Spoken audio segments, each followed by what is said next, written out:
Ndiri kunzi makanzwa bhata mudhara. Aya ndiwo zvokuda mavanga enyora. Aya ndiwo zvokuda. Aya ndiwo mavanga enyora. Ndatanga kufunga tiri kubhora. Karumbo kangu ya baba ndiregererei. Ndizo? Ayo ndakatere. Ya. Now papa, ndiri kuona muchidzingwa nevana pamba. Icho kwadi ndizvo zvatafambira munhu waMwari kuti undibatsirewo. Now, imi maimbenga mine mumwe mudzimai akashaika here? Icho kwadi. Ndokubva mazorora uyu waminayi. Ndizvozvo. Asi makamutorai nevana vake. Icho kwadi. Muchishandisa dzenyu dzinodhonza ndokubva manotenga imba mukanoisa muzita evana, muzita raamai ava. Hungu ndozvakaitika. Muchishandisa dzinodhonza venyu vana vakanga vasingaende kuchikoro vachitostrugla mari yefees. Imi muri busy kugadzira future yevana. Ipapa mhino chakandibata ishe ndigadzire kuti chii chakaitika. Ndiri kunzi makanzwa bhata mudhara.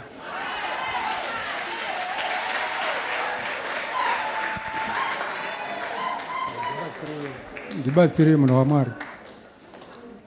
Nokuti ndaoneswa kuine minamato yevana vari kuti takakura tichitambura, varida kubatsirwa bhati pakashaika mai vakatifuratira, vakatanga kuita zvavaiita nemudzimai wavo munyowani.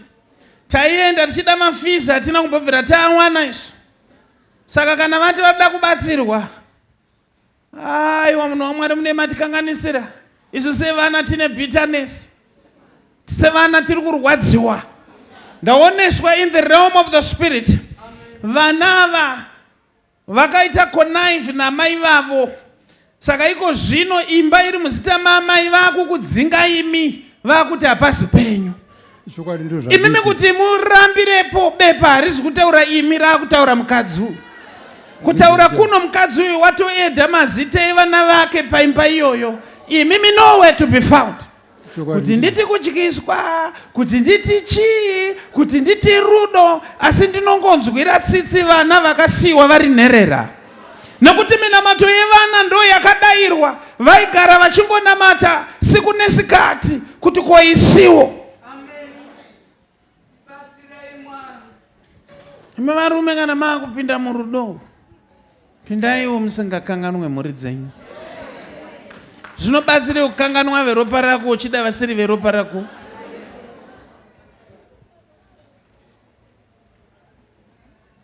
Zvinokuna isu tiri kuti tina Mwari anoregerera, asingasarudze. Asi zvakadaro mukada kuchidzokera kuvana, vana vaakufunga kuti maakuya kwatiri nokuti taakuenda kubasa.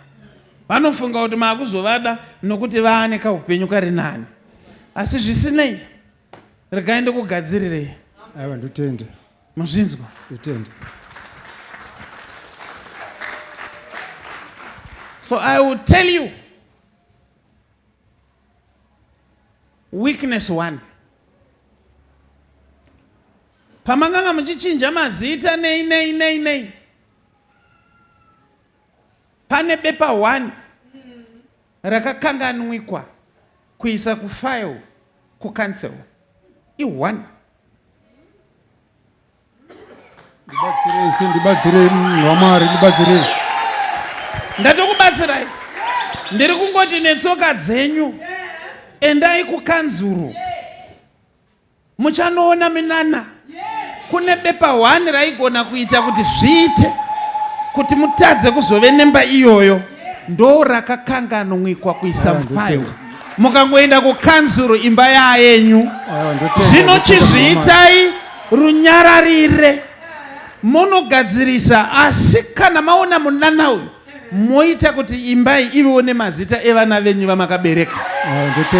Ndotenda ndosaka ndauya pano kwamuri. Mobvisa mazita abhoki uyu. Ndosaka ndauya pano. Ana munogara pasi.